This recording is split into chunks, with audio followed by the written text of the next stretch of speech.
வணக்கம் மக்களே! தமிழ் காதலியின் ஆடியோ நாவல்கள் உலகத்துக்கு உங்களை அன்போட வரவேற்கிறேன். இது எழுத்தாளர் தமிழ் காதலி சங்கீதப்பிரியா தட்சிணாமூர்த்தியின் தேவ ராட்சசனோ தேவரட்சகனோ பாகங்கள் 29, 30 மற்றும் 31. கதையின் குரலாக நான் உங்கள் சங்கீதப்பிரியா தட்சிணாமூர்த்தி. தேவ ராட்சசனின் கோட்டையில் அமைதியாக தனக்கென ஒதுக்கப்பட்டிருந்த அறையில் தரையில் அமர்ந்து அங்கிருந்த சுவற்றில் தலையை சாய்த்த வண்ணம் அங்கிருந்த சிறிய ஜன்னலின் வழியே வெளியே தெரிந்த வானத்தை தான் இலக்கின்றி வெறித்து கொண்டிருந்தாள் திரௌபதி. அவளின் கண்களிலிருந்து கண்ணீர் வெளிவருவதற்கான அறிகுறி தென்பட்டிருக்க அவள் மனம் முழுவதும் அவளின் அப்பாவின் நினைவுகள்தான். அப்பா அப்பா என்று அவள் உதடுகள் நிற்காமல் உச்சரித்து கொண்டே இருந்தது. சிறுவயதிலிருந்து தந்தையின் கரங்களுள் அடைக்கலம் புகுந்து வளர்ந்தவள் தான் திரௌபதி. தேவேந்திரனும் தாயில்லாத பிள்ளை என்பதால் அவளை எப்பொழுதும் தன் அரவணைப்பிலேயே வைத்துக் கொள்வார். அதிலும் வனஜாவின் வசவு சொற்கள் அவள் மனதை காயப்படுத்தும் பொழுதெல்லாம் அவளுக்கு இருக்கும் ஒரே ஆதரவு அவளின் தந்தை மடிதான். தன் மகளை தன் தங்கை இப்படி பேசுவதை கேட்டு திரௌபதி அழும் பொழுதெல்லாம் தேவேந்திரனுக்கு தன் தங்கையின் கன்னத்தை பழுக்க வைக்க வேண்டும் என்ற கோபமும் வரும். அந்த வேகத்தில் அவரிடம் சண்டையிடவும் செல்வார் தேவேந்திரன். ஆனால் அவரை தடுத்து நிறுத்தி நம் அத்தைதானே, அவரை திட்டி மனதை காயப்படுத்த வேண்டாம் என்று தன் தந்தையை அடக்கிவிடுவாள் மங்கை. அந்த அளவிற்கு யாரின் மனதும் புண்படக்கூடாது என்று நினைப்பவள் தான் திரௌபதி. ஆனால் அப்படிப்பட்டவளுக்கு மிகப்பெரிய மகாபாதகத்தை செய்த ஒரு தந்தை இருக்கிறார் என்று கூறினால் யாராலும் நம்ப முடியாது. ஆம், தேவேந்திரன் தான் அந்த மிகப்பெரிய கொடூரத்தை தன் கலந்த காலத்தில் செய்தவர். ஆம், தான் ஒரு கொடூரத்தை செய்துவிட்டேன் என்றுதான் இப்பொழுது வரை நினைத்து கொண்டிருக்கிறார் தேவேந்திரன். அதன் விளைவுதான் இன்று அவர் மகள் இந்த வலியையும் வேதனையும் அனுபவித்துக் கொண்டிருக்கிறாள். தன் தந்தை இப்பொழுது என்ன நிலையில் இருக்கிறாரோ, அவர் உடல்நிலை தேறி வந்து விட்டாரா அல்லது அவருக்கு வேற ஏதாவது நிகழ்ந்திருக்குமா என்று இந்த நிலைமையில் கூட தன்னால் அவருடன் இருக்க முடியவில்லையே, அவரை விட்டு பிரிந்திருக்க வேண்டிய சூழ்நிலைக்கு இந்த கடவுள் தன்னை தள்ளிவிட்டதே, அப்படி என்ன தன் மீது இந்த கடவுளுக்கு இவ்வளவு கோபம்? தான் யாருக்கும் அப்படி ஒரு தீங்கும் செய்யவில்லையே, எந்த தவறும் செய்யாத தான் ஏன் தண்டனை அனுபவிக்க வேண்டும் என்று அவள் ஏதேதோ நினைத்து கொண்டே அமர்ந்திருக்க அவளையே அறியாமல் அவள் கண்களின் ஓரமிருந்து ஒரு துளி கண்ணீர் வெளிவந்தது. அடுத்த நொடி அந்த கண்ணீரை தன் வன்மை கரத்தால் தாங்கி பிடித்திருந்தான் தேவராட்சசன். அவனின் வருகையை உணர்ந்து கொண்டவள் அவனை பார்க்க விரும்பாமல் கண்களை இருக்கும் முடிசுவற்றில் தலை சாய்ந்து கொண்டாள். ஆனால் அவள் முன்பு அவளின் கண்ணீரை தான் குரூரமான முகத்துடன் ரசித்தவாறு அமர்ந்திருந்தான் தேவராட்சசன். அவன் வன்மை கரமோ அவள் கன்னத்தை வருட அதில் படார் என்று அவன் கரத்தை தட்டிவிட்டவள், சும்மா சும்மா என்னை தொடாதன்னு உன்கிட்ட எத்தனை தடவை சொல்றது? நீ தொட்டாலே அருவருப்பா இருக்கு என்றாள் ஆக்ரோஷமாக. இப்பொழுது மேலும் அவளுக்கு கண்களில் இருந்து கண்ணீர் அதிகமாய் வெளிவந்து விட்டது. சிலருக்கு கோபம் வரும்பொழுது கூடவே அழுகையும் வரும். அதுபோல் குணம் கொண்டவள் தான் திரௌபதியும். தன் கண்ணீரையும் அடக்க வழி தெரியாமல் கோபத்தையும் அவன் மீது காட்ட இயலாமல் போராடி கொண்டிருக்கிறாள் மங்கை. ஆனால் அவள் கூறியதையெல்லாம் கொஞ்சமும் காதில் வாங்கி கொள்ளாமல் அவள் முகத்தையும் அவள் கண்ணீரையும் ரசித்து கொண்டிருந்த தேவராட்சசனோ, ஒய் பேபி, நான் தொட்டா உனக்கு ஏன் பிடிக்க மாட்டேங்குது? ஏன் உன் மாமா இதுக்கு முன்னாடி உன்னை தொட்டதே இல்லையா என்று அவன் கூறிய வார்த்தைகளில் விழுக்கென்று அவனை நிமிர்ந்து அதிர்ச்சியுடன் பார்த்தாள் மங்கை. இவனுக்கு எப்படி தன் மாமனை பற்றியெல்லாம் தெரிகிறது என்று யோசித்தவளுக்கு ஒன்று புரியவில்லை. அவன் தேவராட்சசன், அகிலத்தையே தான் ஆள வேண்டும் என்ற எண்ணம் கொண்டவன். அப்படித்தான் இப்பொழுது வரை ஆண்டு கொண்டும் இருக்கிறான். அவனுக்கு தெரியாதது என்று ஏதாவது இருக்குமா என்ன? அதை சுலபமாக அந்நேரம் மறந்துவிட்டாள் திரௌபதி. என்ன பேபி அப்படி பார்க்குற? உன் மாமனை பற்றி எப்படி எனக்கு தெரியுதுன்னு யோசிக்கிறியா என்று அவன் கேட்கும்போதே அவன் குரலில் இருந்த எள்ளி நகையாடல் அவளுக்கு கோபத்தை தான் ஏற்படுத்தியது. எதுக்காக நீ இப்படி என்னை ஃபாலோ பண்ணிட்டு என்னை பற்றி எல்லா டீட்டெயிலும் கனெக்ட் பண்ணிட்டு இருக்க என்று அவள் அழுகையும் கோபமுமாய் கேட்க, பேபி என்ன இடியட் மாதிரி பேசிகிட்டு இருக்க? உன்னை ஃபாலோ பண்ணி உன்னை பற்றின டீட்டெயில்ஸ் எல்லாம் கலெக்ட் பண்ணுற அளவுக்கு நீ ஒன்றும் அவ்வளோ முக்கியமானவளோ இல்லை நீ அவ்வளோ ஒர்த்தானவளோ கிடையாது. நான் சொடக்க போட்டேன்னா அடுத்த நிமிஷம் என் கையில் நான் யாரை பற்றின தகவல் தெரிஞ்சுக்கணும்னு நினைக்கிறேனோ அவங்கள பற்றின எல்லா டீட்டெயிலும் என் கையில் இருக்கும். நான் உன்னை எல்லாம் ஃபாலோ பண்ணவே இல்லை. உன் அப்பனை தான் இத்தனை வருஷமாக அவன் எப்படி எல்லாம் பழி வாங்கணும்னு யோசித்து அவனை ஃபாலோ பண்ணேன். அவனை பற்றின ஒவ்வொரு விஷயத்தையும் கண்காணிச்சிக்கிட்டு இருந்தேன். அதில் தான் நீயும் மாட்டின. நீ பிறந்ததுலேருந்து உன் அப்பா உன்னை கைக்குள்ளே வச்சு வளர்த்தான். உன்னை கால் தரையில் படாத அளவுக்கு உன்னை வளர்த்தான்னு எனக்கு நல்லாவே தெரியும். ஆனால் அப்படிப்பட்ட உன்னோட கால் இப்போ என்ன நிலமையில இருக்குன்னு பார்த்தியா? என்று அவள் காயம் ஆறாத பாரத்தை பார்த்து அவன் நக்கலாய் கூற அவளுக்கு மனதில் சுளிர் என்று ஒரு வலி ஏற்பட்டது. அப்பொழுது தன்னை இந்நிலையில் தன் தந்தை கண்டால் அவரும் மனம் எவ்வளவு நோகும் என்று நினைத்தவளுக்கு தெரியவில்லை, ஏற்கனவே அங்கு தேவேந்திரன் இவளை பற்றி தான் தெரிந்து கொண்டு துடித்துக் கொண்டிருக்கிறார் என்று. அவள் தந்தை பற்றிய பேச்சு எழுந்தவுடன் மீண்டும் அவள் தந்தையின் நினைவில் மூழ்கிய அப்பா அப்பா என்று பிதற்ற ஆரம்பித்துவிட அவள் என்ன கூறுகிறாள் என்பதை கூர்ந்து கவனித்தவனுக்கு நன்றாக தெரிந்துவிட்டது அவள் உச்சரிப்பது என்னவென்று. அதில் அவன் முகம் சிவப்பாக மாறத் துவங்க அவன் கை முஷ்டிகள் இரண்டும் இறுகியது. அந்த வார்த்தையை சொல்லாத என்று இவன் பற்களை கடித்து வார்த்தைகளை துப்ப அவனின் இந்த திடீர் மாற்றத்தை கண்டு நடுங்கி போனாள் திரௌபதி. ஏன் இப்போது இவன் இவ்வளவு கோபப்படுகிறான் என்று யோசித்தவளுக்கு நன்றாக தெரிந்துவிட்டது தான் தன் தந்தை பற்றி யோசிப்பதால் தான் அவனுக்கு இவ்வளவு கோபம் வருகிறது என்று. என்னடி அப்பா அப்பான்னு அந்த கேடு கட்டவனை நினைச்சு உருகிட்டு இருக்க என்று இவன் ஆக்ரோஷமாக கத்த அதில் அவனை அழுகையை அடக்கி கொண்டு கோபமாய் பார்த்தவள் அவர் அப்படி சொல்லாத என்றாள் ஆக்ரோஷமாக. அதில் அவள் பின்கழுத்தை இறுக்கி தன் முகத்தருகே அவள் முகத்தை கொண்டு வந்தவன் அப்படிதாண்டி சொல்லுவேன், அப்படிதான் சொல்லுவேன். அவன் அப்படிப்பட்டவன் தான், கேடு கெட்டவன், கேவலமானவன், கீழ்த்தரமானடி உன் அப்பன். இந்த உலகத்துல ரொம்ப மோசமானவன் அவன் மட்டும்தான் என்று தேவராட்சசன் பல்லிடுக்கில் வார்த்தைகளை கடித்து துப்பிக் கொண்டிருக்க அவன் கருத்தை விளக்க போராடியவள் உன்னை விட கீழ்த்தரமானவங்க இந்த உலகத்துல யாருமே இல்லை என்றாள் கோபமாக திரௌபதி. ஆமாண்டி, நான் கீழ்த்தரமானவன் தான். ஆனா என்னை இப்படி மாத்தினதே உன்னோட அப்பன் தாண்டி. நான் அனுபவிச்ச வலிக்கும் வேதனைக்கும் அவன் இன்னும் அனுபவிக்கணும், அதை நான் ரசிக்கணும். இது எல்லாமே உன்னால மட்டும்தான் நடக்கும் என்று அவன் கூற இப்படியெல்லாம் பண்றதுனால என் அப்பாவை நீ பலவீனமாக்கலான்னு நினைக்கிற, ஆனா அது நடக்காது. என் அப்பா பலவீனமா ஆக மாட்டாரு என்று அவள் அழுகையும் ஆக்ரோஷமாய் கத்த அதில் அவளை விட்டு அப்படியே விலகியவன் அப்படியா என்றான் ஆச்சரியமாக இருப்பது போல் பொய்யாக விழிகளை விரித்து. அவன் கூறிய தோரணை அவளுக்கு மனதிற்கு ஏதோ ஒன்றை தவறாக உணர்த்த பயத்துடன் அவனை பார்த்தாள் அவள். உன் அப்பா அவ்வளோ வலிமையானவனா? எந்த கஷ்டத்தையும் ஏத்துக்குவானா? நீ சொல்றது அப்படிதான் இருக்கு, ஆனா நீ நினைக்கிறது இல்லைன்னு ப்ரூஃப் பண்ணி காட்டட்டா என்று அவன் வன்மம் பொங்கும் கண்களுடன் அவளை பார்த்து வினவ அவன் கூறியதை கேட்டவளுக்கு உள்ளுக்குள் நடுக்கம் பிறந்தது. என்ன சொல்ற நீ என்ற வார்த்தைகள் தந்தி அடிக்க அவள் திக்கி திணறிய குரலில் அவனை பார்த்து வினவ அவளை பார்த்தவாறு தன் தொலைபேசியை தன் கரங்களில் எடுத்தவன் அதில் தேவேந்திரன் மகளை பிரிந்து படும் பாட்டை வீடியோவாக அவளிடம் காட்டிக் கொண்டிருந்தான். அதை பார்த்தவளுக்கு நெஞ்சம் அடைத்து போனது. கண்கள் இரண்டும் நிலை குத்தி வெறித்த வண்ணம் தொலைபேசியை நோக்கி கொண்டிருக்க அதில் தேவேந்திரன் தோட்டத்தில் சாணக்கியனிடம் தன் மகளை பிரிந்து இருப்பதால் எவ்வளவு வேதனைப்படுகிறான் என்பதை விளக்கியது வீடியோவாக இருந்தது. அதிலும் தன் தந்தை இருக்கும் நிலை அவளுக்கு நெஞ்சுக்குள் யாரோ கத்தியை பாய்ச்சியது போல் வலித்தது. அப்பா என்று அவள் உதடுகள் தழுதழுக்க அவள் நடுங்கும் பிஞ்சு விரல்களை திரையில் தெரிந்த தன் தந்தையின் முகத்தை வருடியது. ஓ அப்பா மேல உனக்கு அவ்வளோ பாசமா பேபி என்று அவளது செய்கையை கண்டு அவன் கொஞ்சமும் இரக்கமில்லாமல் வினவ அவளுக்கு உதடு துடிக்க மேலும் அழுகை வருவது போல் ஆகியது. நெஞ்சம் விம்மி ஏறி இறங்க ஏன்பா இப்படி இருக்கீங்க என்று திரையில் தெரிந்த தன் தந்தையிடம் வினவினாள் அழுகையுடன் திரௌபதி. ஆனால் குரல்தான் அவளுக்கு வெளியே வரவில்லை. அந்த அளவிற்கு அழுகை அதிகமாக இருந்தது அவளிடம். நீங்க இப்படி இருக்காதீங்கப்பா, நீங்க இப்படி இருக்கிறத என்னால பார்க்க முடியல என்று வாய் திறந்து பேசிக் கொண்டிருந்தவளுக்கு குரல் தான் வெளியே வரவில்லை என்றாலும் அவள் என்ன பேசுகிறாள் என்பதை உணர்ந்த தேவராட்சசனும் தன் அக்மார் அசுர புன்னகையுடன் அவளைத்தான் பார்த்து கொண்டிருந்தான்.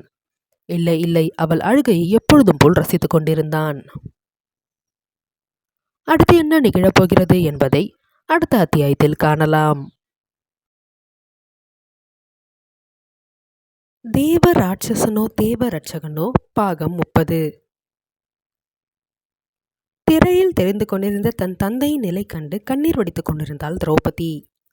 அவளின் அழுகை எப்பொழுது போல் ரசித்த தேவ ராட்சசனோ என்ன பேபி, உன் அப்பாவை பார்க்கும்போது உனக்கு இன்னும் அழுக வருதா என்றான் அவன் நக்கன் குரலில். அதில் வெறுப்புடன் அவனை பார்த்தவள் உன்னை எல்லாம் என்ன பண்றதுன்னே புரியல, எவ்வளவோ அசிங்கமாக பேசியும் கொஞ்சம் கூட உனக்கு புத்தி வரவே மாட்டேங்குது. அப்படி என்ன தாண்டா என்னோட அழுகையில் நீ பார்த்து சந்தோஷப்படுற? கேட்டால் என்னோட அழுகையால் தான் என் அப்பா மனசு கஷ்டப்படுன்னு சொல்கிற. அதை பார்த்து நீ சந்தோஷப்படுவேன்னு சொல்கிற. சைக்கோவாடா நீ என்று அவள் கோபமாக கேட்க, இதுக்கான பதில் தான் நான் உங்ககிட்ட ஏற்கனவே சொல்லிட்டேனே பேபி. நான் சைக்கோந்தா, மோசமானவன் தான்.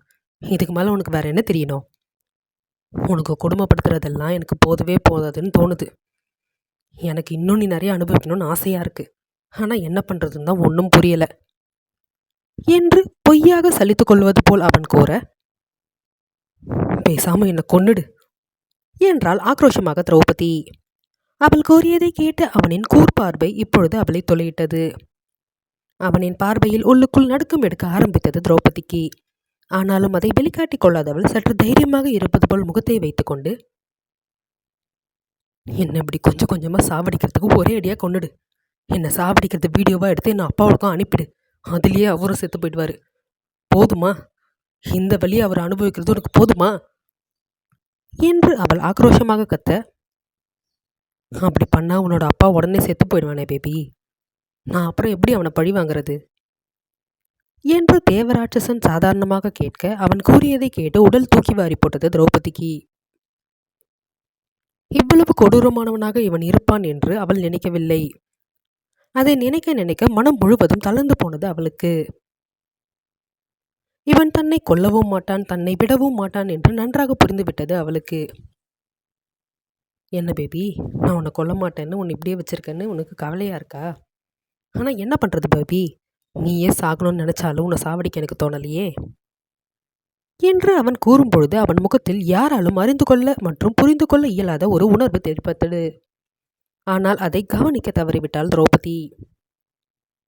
அதற்கு மேல் அவள் எதுவும் பேசாமல் அமைதியாக தரையை வெறித்த வண்ணம் தலைகுனிந்து விட, அவள் தாடையை தன் வன்மை கரம் கொண்டு நிமிர்த்தியவன் என்ன நினைத்தானோ, அடுத்த நொடி அவள் பின்கழுத்தில் தன் கரத்தை கொடுத்து அவளை தன்னை நோக்கி இழுத்தான்.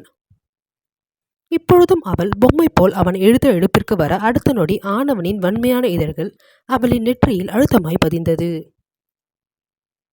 அவனின் அந்த திடீர் செயலில் அவள் உள்ளம் தூக்கி வாரி போட, அவள் விழிகளை விரித்து அவனை நிமிர்ந்து பார்த்தாள்.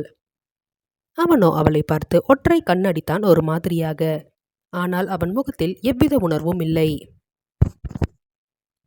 அவனின் அந்த செயலில் மேலும் அதிர்ந்து போனவள், என்னடா பண்ற, என்ன விடு என்று கூறியவாறு அவன் நெஞ்சில் கை வைத்து தள்ளியவாறு பின்னே நகர முயன்றாள் மங்கை. ஆனால் அவளின் விலகலை எல்லாம் கொஞ்சமும் கண்டு கொள்ளாமல் அவளை மேலும் தன் முகத்தருகே நெருக்கமாய் அமர வைத்தவன், இது உனக்கான ஆறுதல் என்றான் வார்த்தைகளை கடித்து துப்பி. அவன் கூறியதை கேட்டு புரியாமல் அவனை நிமிர்ந்து பார்த்தவளுக்கு சிறிது சிறிதாக அவன் தன்னை ஆறுதல் படுத்தத்தான் இந்த முத்தத்தை வழங்கினானா என்ற அதிர்ச்சியாக புரிந்தது. என்ன ஆறுதல் படுத்துறதுக்கு இவனுக்கு என்ன அவசியம் வந்தது? என்னை சித்திரவதை செய்து கொல்லணும்னு தானே இவனோட ஆசையே. அப்படி இருக்கும்போது எதுக்கு தேவையில்லாமல் இவனை இப்படி என்கிட்ட நடந்துக்கிறான் என்று நினைத்தவள் அவனை அதிர்ச்சியுடன் பார்க்க, என்ன பேபி, உடனே என்ன நல்லவ ரேஞ்சுக்கு நீ நினச்சிட்டியா? அப்படியெல்லாம் நினச்சிடாதம்மா. அதெல்லாம் சும்மா ஒரு கண் துடைப்புக்கு தான். இப்படி பண்ணும்போது நீ மனசு கொஞ்சம் ஆறுதலாகி நார்மலாகுவ. அப்போ திரும்பியும் நான் உன்னை கொடுமைப்படுத்துவேன். இது ஒரு விதமான டெக்னிக்கு. எப்படின்னா, எதிரில் இருக்கிறவங்க பைத்தியம் மாதிரி வாழ்க்கையே வெறுத்து போவாங்க. அப்படி இருக்கும்போது அவங்களை இந்த மாதிரி மாற்றி மறுபடியும் அவங்கள பழி வாங்குறது தான் இந்த டெக்னிக்கு என்று அவன் ஏளனம் வழிந்தோடும் குரலில் கூற, அதை கேட்டு சோர்ந்து போனவளாய் அப்படியே சுவற்றில் தலை சாய்ந்து அவனை வெறித்து பார்த்தாள் திரௌபதி. இப்படியெல்லாம் நீ பார்க்கறதுனால எனக்கு உன் மேலே பாவம் பச்சாதாபெல்லாம் ஏற்படும் தயவு செஞ்சு நினைக்காத. எனக்கு இன்னும் ஒன்று கொடுமைப்படுத்தணும் அப்படி தான் தோணும். ஏன்னா நீ அந்த தேவேந்திரனோட பொண்ணு. எனக்கு அது மட்டும்தான் இப்போ மனசில் பதிஞ்சு போயிருக்கு என்று ஆக்ரோஷமாக கூறியவன் வேகமாய் அங்கிருந்து அவளை கடந்து நகர்ந்து இருந்தான். செல்லும் அவனை பார்த்தவளின் கண்களிலிருந்து ஒரு சொட்டு கண்ணீர் விழியின் ஓரம் வெளிவந்தது. அடுத்த காட்சி. சாணக்கியன் தாரகையை தேவேந்திரன் அறைக்கு அழைத்து கொண்டு வர சுவற்றை வெறித்த வண்ணம் கட்டிலில் அமர்ந்திருந்தான் தேவேந்திரன். அவரின் நிலை கண்டு சாணக்கியனுக்கு மனம் கவலை கொண்டது. வனஜாவோ இவர்கள் என்ன பேசிக் கொள்கிறார்கள் என்பதை தெரிந்து கொள்ள வேண்டும் என்பதற்காகவே அவர்களின் பின்னே வந்தார் அண்ணனின் அறைக்கு.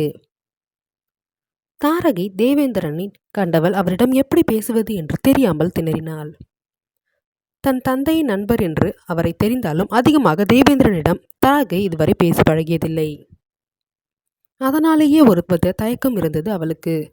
ஆனால் ஒரு மருத்துவராக இருந்து பார்த்தால் தன் தயக்கத்தை எல்லாம் துடைத்தெறிந்துவிட்டு அவருக்கு மருத்துவம் பார்க்க வேண்டும் என்ற எண்ணத்தை மட்டும் மனதிற்குள் கொண்டு வந்தாள் மங்கை. சாணக்கியன் தேவேந்திரன் அருகே சென்று அமர்ந்தவன் அவரின் சுருங்கிய கரங்களை மென்மையாக பிடித்து அவரை அழைத்து பார்த்தான். அதில் அவன் புறம் திரும்பியவர் வெறுமையான முகத்துடன் அவனை நோக்க அவரின் அந்த முகத்தை கண்டு மேலும் மனம் வலித்தது சாணக்கியனுக்கு. மாமா, கனகராஜ் சார் உங்களுக்கு ட்ரீட்மெண்ட் பார்க்கறதுக்காக அவரோட பொண்ணையே இங்கே அனுப்பி வச்சிருக்காரு என்று அவன் மென்மையாக கூற அவன் கூறியதை கேட்டு புரியாமல் அவனை பார்த்தார் தேவேந்திரன். எனக்கு எதுக்கு சாணக்கியா ட்ரீட்மெண்ட்? நான் நல்லா தானே இருக்கேன் என்று அவர் கனத்த குரலில் கூற, என்ன சரியா இருக்கீங்க சார்? உங்களுக்கு இன்னும் உடம்பு படையபடி மாறலை. இன்னும் நீங்கள் எழுந்து நடக்கவே இல்லை. இதெல்லாம் நடக்கணும்னா என் அப்பா என்ன இங்கே அனுப்பி வச்சிருக்காரு என்று கூறியவாறு தாரகை அவர் முன்பு வந்து நிற்க அவளை கண்டவுடன் அடையாளம் கண்டு கொண்டார் தேவேந்திரன். எப்படிமா இருக்க? நல்லா இருக்கியா என்று அவர் தாரகையை பார்த்து மென்மையான குரலில் கேட்க, நான் நல்லா தான் சார் இருக்கேன், நீங்களும் நல்லா இருப்பீங்கன்னு நம்புறேன் என்று அவளாகவே கூற சாணக்கியனுக்கு அவள் கூறிய வார்த்தைகள் மனதிற்குள் ஒருவித இதத்தை தான் கொடுத்தது. நன்றாக இருக்கிறீர்களா என்று கேட்காமல் நன்றாகத்தான் இருப்பீர்கள் என்று அவள் நேர்மறையான எண்ணத்துடன் அவரிடம் பேச, நிச்சயம் இவளால் தன் மாமனை பழைய நிலைக்கு கொண்டு வந்து விட முடியும் என்ற எண்ணம் வந்துவிட்டது சாணக்கியனுக்கு. நான் எங்கம்மா நல்லா இருக்கேன், என் பொண்ணை பறி கொடுத்துட்டு தான் அப்படி உக்காந்துருக்கேனே என்று அவர் வேதனையுடன் கூறும் பொழுதே அவர் கண்களில் துளிர்த்தது கண்ணீர். அதை கண்டு சாணக்கியன் பதறி அவர் கண்களை துடைத்துவிடும் முன்பாக தாரகை தன் கரம் கொண்டு அவர் கண்ணீரை துடைத்தவள், உங்கள் பொண்ணுக்கு எதுவும் ஆகாது சார், அவங்க நல்லா தான் இருப்பாங்க. நீங்கள் இவ்வளோ நல்லவராக இருக்கும் போது நீங்கள் நிறைய புண்ணியம் பண்ணியிருப்பீங்க. அந்த புண்ணியம் எல்லாம் சேர்ந்து உங்கள் பொண்ணை காப்பாற்றிடும் என்று அவள் கூற, நான் பண்ண புண்ணியம் என் பிள்ளைய முதல்ல என்கிட்ட இருந்து பிரிச்சிருக்கவே கூடாதுமா. அதை அவளை அப்போவே காப்பாற்றிருக்கணும். காப்பாற்றாமல் விட்டுடுச்சு. இப்போ நான் என்ன பண்ணுறது என்று கூறும் பொழுதே குரல் கமறிவிட்டது அவருக்கு. அதை கேட்டு தாரகைக்கு மனம் கவலையாகிவிட சாணக்கியனோ, மாமா, அவங்க தான் அவ்வளோ பாசிட்டிவாக பேசுகிறாங்களே, நீங்களும் கொஞ்சம் பாசிட்டிவாக திங்க் பண்ணுங்க. திரௌபதிக்கு ஒன்றும் ஆகாது. கனகராஜ் சார் எல்லாத்தையும் பார்த்துக்குவார். நானும் என்னால் முடிஞ்ச அளவுக்கு எல்லாத்தையும் பண்ணிக்கிட்டு தான் இருக்கேன். கனகராஜ் சார்கிட்டையும் அடிக்கடி ஃபோன் பண்ணி அப்டேட்டையும் கேட்டுட்டு தான் இருக்கேன்.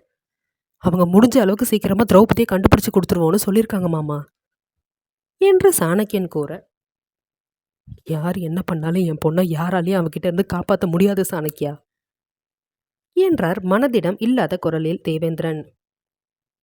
அவர் கூறியதை கேட்டு அவனுக்கு கோபம்தான் வந்தது. ஏமாமா, ஆரம்பத்துலேருந்து இப்படி நெகட்டிவாக பேசிட்டு இருக்கீங்க? இந்த மாதிரி பேசாதீங்கன்னு உங்ககிட்ட எத்தனை தடவை சொல்றது? சொன்னா கேட்கவே மாட்டீங்களா நீங்க என்று சாணக்கியன் கோபமாக கத்த, அவனின் கோபத்தைக் கண்டு முகம் சுருக்கிய தாரகை, உடம்பு சரியில்லாதவர்கிட்ட இப்படித்தானே கத்துவீங்களா சார் என்றாள் ஆக்ரோஷமாக. அவள் கூறியதை கேட்டு சாணக்கியன் அவளை கோபத்துடன் திரும்பி பார்க்க, இந்த முறைக்கிற வேலையெல்லாம் என்கிட்ட வேண்டாம் என்றாள் அவளும் பதிலுக்கு கோபமாக. அடுத்து என்ன நிகழப்போகிறது என்பதை அடுத்த அத்தியாயத்தில் காணலாம். தேவ ராட்சசனோ தேவ ரட்சகனோ பாகம் 31. தேவேந்திரன் கூறியதை கேட்டு கோபமான சாணக்கியன் அவரிடம் கோபமாக பேசிக்கொண்டிருக்க அதை கேட்ட தாரகையோ அவனையே திட்டிவிட்டாள். உடம்பு சரியில்லாதவர்கிட்ட இப்படிதான் கோபமாக பேசுவீங்களா சார் என்று அவள் கோபமாய் கேட்க அவள் கூறியதை கேட்டு அவள் புறம் திரும்பி அவளை முறைத்தான் சாணக்கியன். ஆனால் அவளோ அசராமல் அதை எதிர்கொண்டவள், நீங்கள் கோவப்பட்டா நான் பயப்படுவேன்னு நினைக்காதீங்க. ஏற்கனவே அவர் உடலாலே மனசாலே நொந்து போய்க்கிருக்காரு. இந்த மாதிரி நேரத்தில் நீங்கள் அவருக்கு ஆறுதல் சொல்லனா கூட பரவாயில்ல, இப்படி திட்டாமல் இருங்க. அதுவே அவருக்கு நீங்கள் பண்ணுற பெரிய உதவி மாதிரி தான் இருக்கும் என்று அவள் கொஞ்சமும் கோபம் குறையாமல் கூற, வனஜாவோ தன் மகனை அவள் திட்டியவுடன் கோபமாய் வெகுண்டெழுந்தவர் அவளிடம் சண்டைக்கு சென்றார். இங்கே பாருமா டாக்டரே, நீ தேவையில்லாமல் என் பிள்ளையை திட்டுற வேலையெல்லாம் வச்சுக்காத. என்ன வேலைக்காக வந்தியோ அதை மட்டும் செஞ்சுட்டு போ. என் அண்ணனுக்கு ட்ரீட்மெண்ட் கொடுக்க தானே வந்திருக்க, கொடுத்துட்டு கிளம்பிட்டே இரு. என் பிள்ளையை திட்டுறதுக்கெல்லாம் உனக்கு எந்த உரிமையும் கிடையாது என்று அவர் கோபமாய் கத்த, அவர் கூறியதை கேட்டு முகத்தை சுழித்து அவரை பார்த்தவள், என்ன பேசுறீங்க நீங்க? கொஞ்சம் கூட யோசிக்காம பேசிட்டு இருக்கீங்க. உடம்பு சரியில்லாதவர்கிட்ட போய் இப்படியெல்லாம் பேசினா அவங்க மனசு எவ்வளோ கஷ்டப்படுன்னு யோசிக்க மாட்டாரா அவங்க பிள்ளை? இந்த மாதிரி நிலைமையில் இருக்கிறவங்ககிட்ட நம்ம கோபத்தை காட்டாமல் அவங்கக்கிட்ட ரொம்ப அன்பாக நடந்துக்கணும்.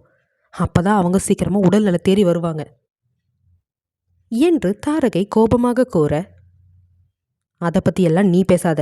என் பையனுக்கு அவர் மாமா மேலே இருக்கிற உரிமையில அவரை திட்டுறான். இதில் என்ன தப்பு இருக்கு என்று அவர் மீண்டும் தான் பிடித்த பிடியில் நிற்க சாணக்கியனை திரும்பி கோபமாய் பார்த்தவள், இவங்க என்ன சொன்னாலும் புரிஞ்சுக்க மாட்டாங்களா? இப்படிதான் லூசு மாதிரி பேசுவாங்களா என்றால் ஆக்ரோஷமாக தாரகை. இப்பொழுது தன் தாயை அவள் திட்டியவுடன் சாணக்கியனுக்கு கோபம் மறந்து சிரிப்பு வந்துவிட்டது. தலையை வேறுபுறம் திருப்பி தலைமுடியை கோதியவாறே அவன் சிரிப்பை அடக்க அவள் கூறியதை கேட்டு வனஜாவோ அவளை முறைத்து பார்த்தார். என்ன அப்படி பார்க்குறீங்க? நான் ஒன்றும் இந்த வீட்டில் வேலைக்காரியாக வேலை செய்கிறதுக்கு வரல. என்கிட்ட இந்த மாதிரி குரலை உயர்த்தி பேசுகிற வேலையெல்லாம் வேண்டாம். அப்புறம் தேவையில்லாமல் என்கிட்ட வாங்கி கட்டிக்குவீங்க. முதல்ல இங்கேருந்து வெளியே போங்க.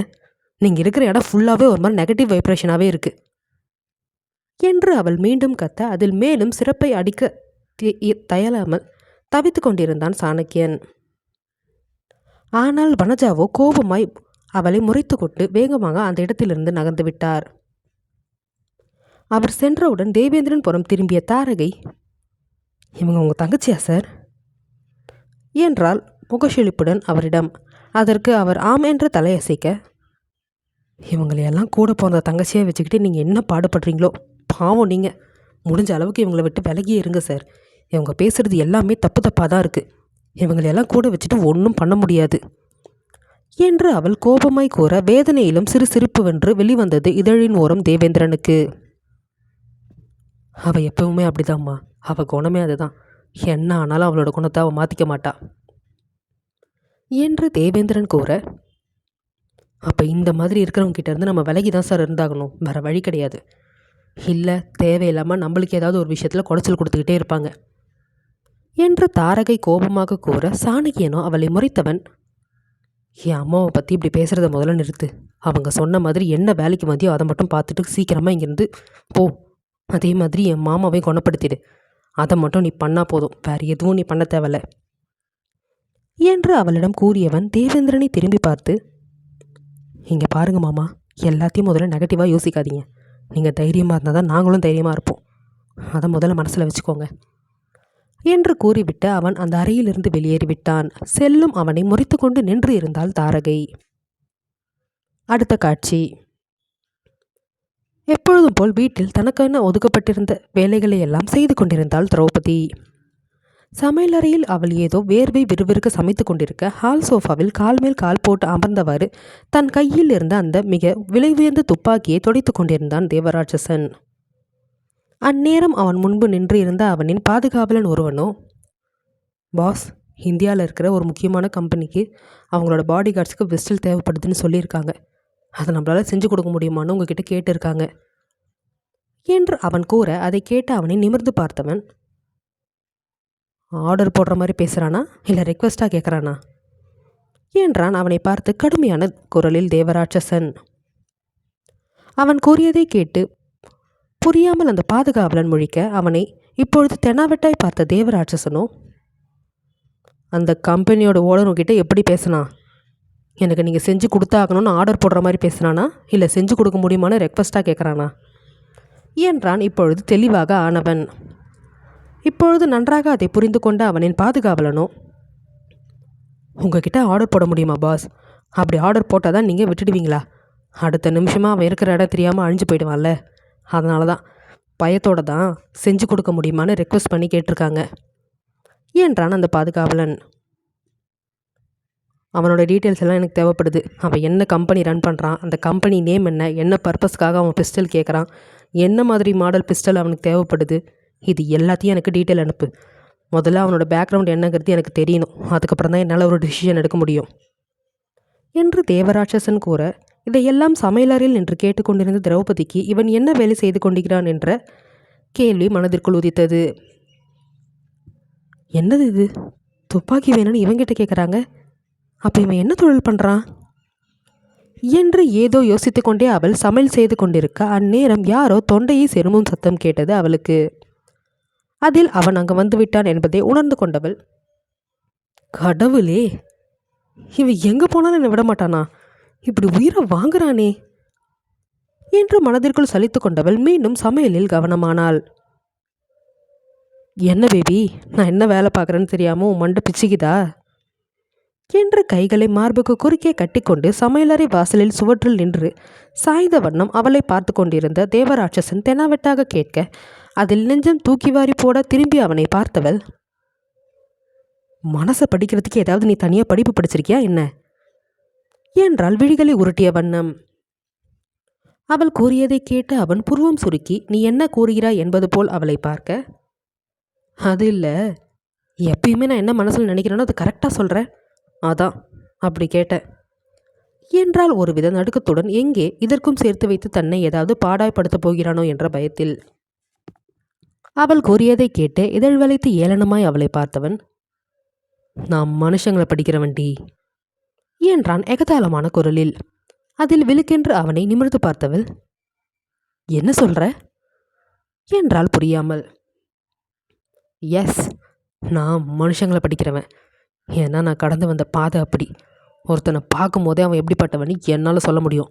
அப்படி இருக்கும்போது உன் மனசில் என்ன நினைக்கிறேன்னு என்னால் கண்டுபிடிக்க முடியாதா என்ன என்று ஒற்றை புருவம் உயர்த்தி அவன் கூற என்ன பேசுவது என்று தெரியாமல் விக்கித்து நின்றாள் மங்கை. அவளின் அமைதியைக் கண்டு அழுத்தமான காலடிகளை ஊன்றி அவளை நெருங்கியவன் தன் பேண்ட் பாக்கெட்டுக்குள் இரு கரங்களையும் நுழைத்து கொண்டு அவள் முன்பு நெஞ்சை நிமிர்த்து கொண்டு நின்றான். அவனின் அருகாமையில் தானாகவே அவள் 2 அடி எடுத்து வைத்து பின்னே நகர சமையலறை மேடையில் இடித்து கொண்டு அப்படியே நின்றாள் திரௌபதி.